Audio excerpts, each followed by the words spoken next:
So one of the important things, because I'm a Viking reenactor, is weapon maintenance. Now, if you own blunt weapons or own weapons that you use for historical combat, living history displays, all that stuff, and you actually use them in combat, you need to maintain them and keep them clean, because even though these are basically chunks of metal and leather that are basically metal clubs, you still need to maintain them and care for them like they're an actual sword. So oil them with either blade oil or what kind of any kind of protective oil. You can use WD-40 if you want to. This works absolutely fine for that, but use a liberal amount of it, because WD-40 does stain and does cause patches and stuff. So just be careful when you're holding it. Also, wear protective gloves, either cut resistant or just surgical grade that are quite strong, grade plastic, whatever. So yeah, the way that these get blunted, you probably can't see that, but when you repeatedly strike, here you go, right at the top there, you can't see that because of focus.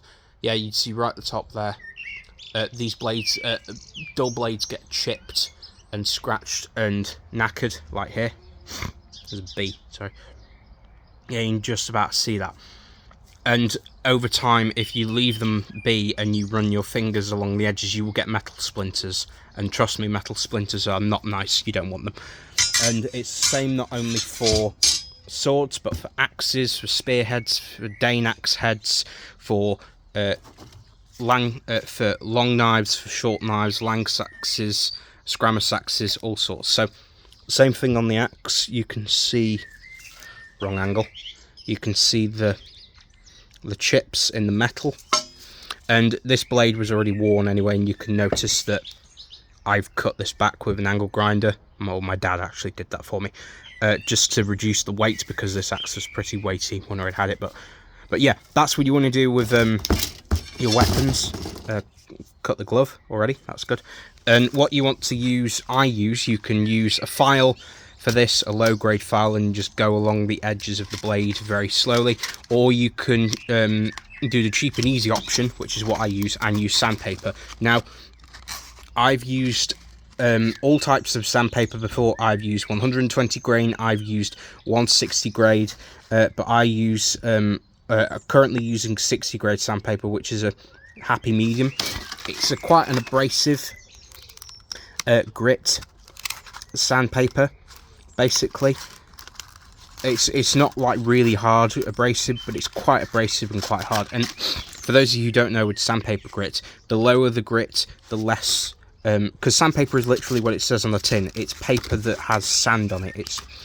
And the lower the grit, the less granules of like grit / sand it has on it. But the higher the grit, the more grit of sand it has in it, and the finer it's going to be. So you can get 1000 grit sandpaper, you can go up to that, and the lowest grit sandpaper I've ever seen is about 10 grit, maybe 15 grit sandpaper, which is for like metal polishing, or like for like wood, certain types of like low soft woods, all that kind of stuff. But yeah, so yeah, that's what I use. Cheap and easy, and it's very efficient.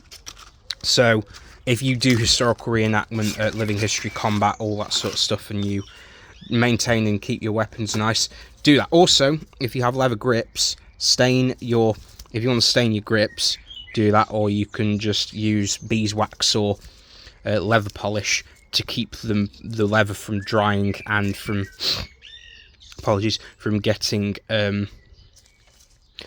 damp or soiled or whatever. But most of the time you're going to be wearing gloves when you're wearing these, so it's not a big deal if this won't get damaged if you look after it and maintain it properly. And also, weapon storage is extremely important. You always want to store these weapons and whatever metal items you have that are bladed or sharp or whatever in cool and non-damp environments, and places where there is a little to no moisture exposure at all. Because if you because as scientists will tell you, and if you know this before, if you expose moisture to metal, or metal to the elements at all, they will rust and they will they will rust, they will become pitted, and they will eventually erode and corrode away, and you'll be left with nothing. So that's what you want to do. That's what you should do for metal and blade maintenance and living history and combat weapons, sharp or whatever, maintenance in general. So hope you found the video interesting. I certainly did, and have a good one, folks.